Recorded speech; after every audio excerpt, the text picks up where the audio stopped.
All right, welcome back to the channel. It's your boy Fanon, and in this video, we are going to be in the 135-pound division where there is more lying going on than anywhere else in boxing. And at least we are now at an end of all of this storytelling, and it can move on to 147 pounds.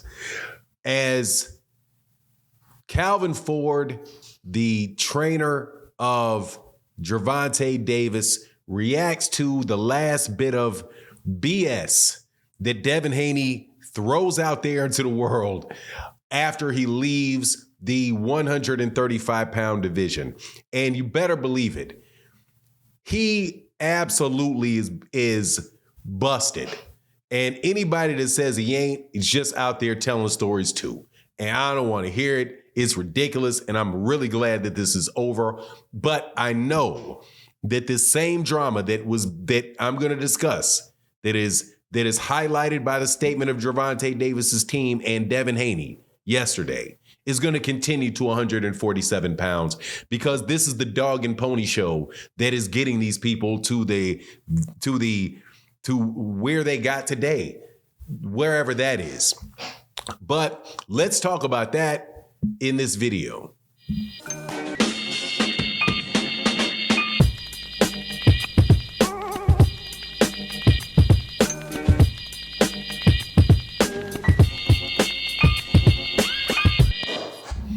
All right, welcome back to the channel. It's your boy Fanon, and in this video, we're going to be in the 135-pound division where the discussion is going to be, man, I'm sick of getting lied to. Okay, I am sick of getting lied to in this 135-pound division. I have watched what has gone on this entire time. I've watched it very, very closely, had a whole lot of discussions.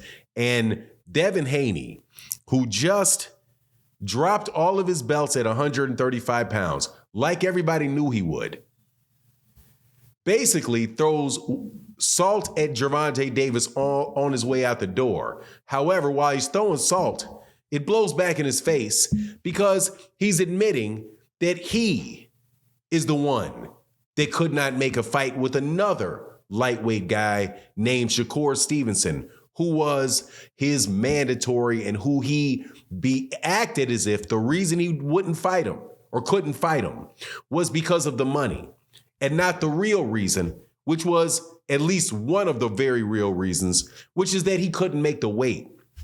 But before I get into it, let me welcome you back to the channel. If you are new to the channel, please accept my invitation to hit the subscribe button, hit the bell icon so you can be notified of when we release more videos. And if you're a longtime subscriber and supporter of the channel, thank you guys so much. But let's get into this, man, because sometimes you just got to call BS. All right. And over the last couple of years, I have called BS in this situation so many times. And it has been so consistent that the BS, everybody has a little bit of BS to them, without a doubt. Everybody got a little bit. Say something that, you know, out of the side of their neck that they really don't mean, or say that they're going to do something and not do it.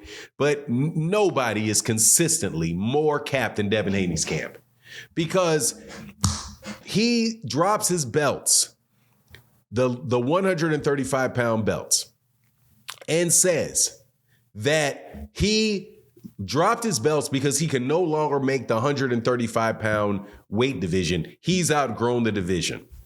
But then throws salt at Gervonta Davis and saying that they weren't really trying to make a fight with him.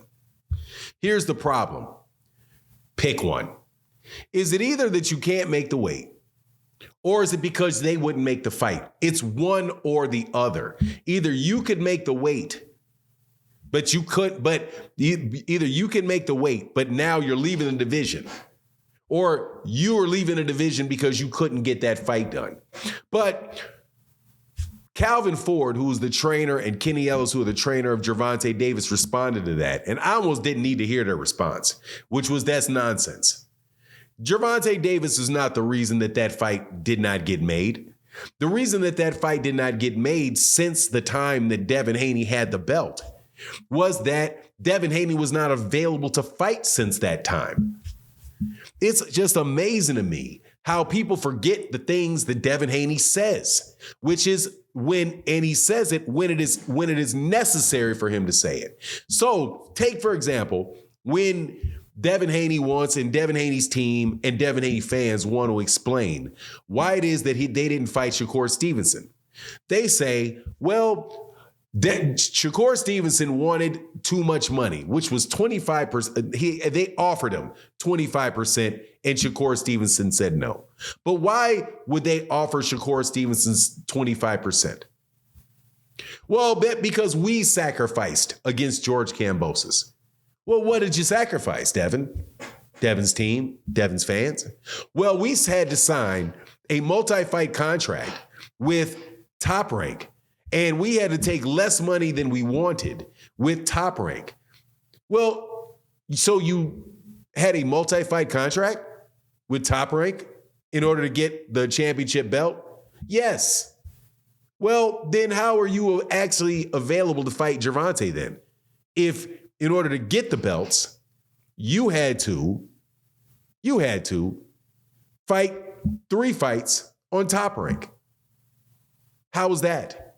If you're locked down to 3 fights, 2 of them George Kambosos and 1 of them Lomachenko, how exactly are you available? How are you available to fight Gervonta? The answer is you're not.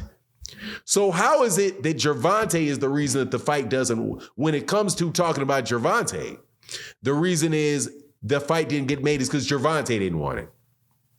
But when it comes to not fighting Shakur Stevenson, it's related to the fact that you had to sacrifice and take a 3-fight deal, and you were and get nailed down into a contract. Are you nailed down to a contract, or are you not nailed down to a contract? Because if you're available to fight Gervonta and the only reason it didn't happen was Gervonta, how are you available when you were locked down? Then either you were not locked down in a 3-fight contract and were free to fight Gervonta, or you were locked down and you weren't available to fight Gervonta. But now let's move forward to this one. Shakur Stevenson wanted too much money. That's why the fight didn't happen. Devin really wanted the fight. Well, you can't make weight. You can't make weight. If you can't make weight, how could you be really offering Shakur Stevenson a fight if you've outgrown the division? Because as of right now, you've outgrown the division. That's what you said. You've outgrown it. You didn't outgrow it 3 months ago?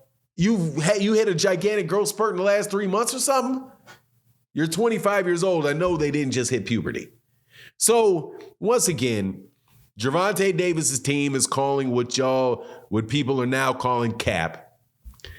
Hopefully the cap,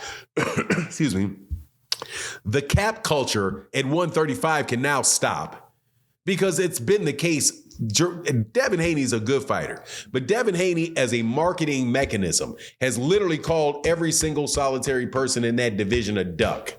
Whether they were in that division or not in that division. From Gary Russell Jr. to Jojo Diaz, to Teofimo Lopez, to Gervonta Davis, to Vasily Lomachenko, to name them. To Teofimo Lopez. Did I name Teo? To Ryan Garcia. All of them. I'm surprised he didn't call. I'm surprised. If I go back far enough, I'm sure I can find him calling Mikey Garcia and Robert Easter Jr. ducks too. If I go back far enough, because that's why he has a reputation as being, I'm the guy that wants to fight everybody. And how do they evidence? What's their evidence that he wants to fight everybody? Because he makes up cockamamie accusations of people ducking him.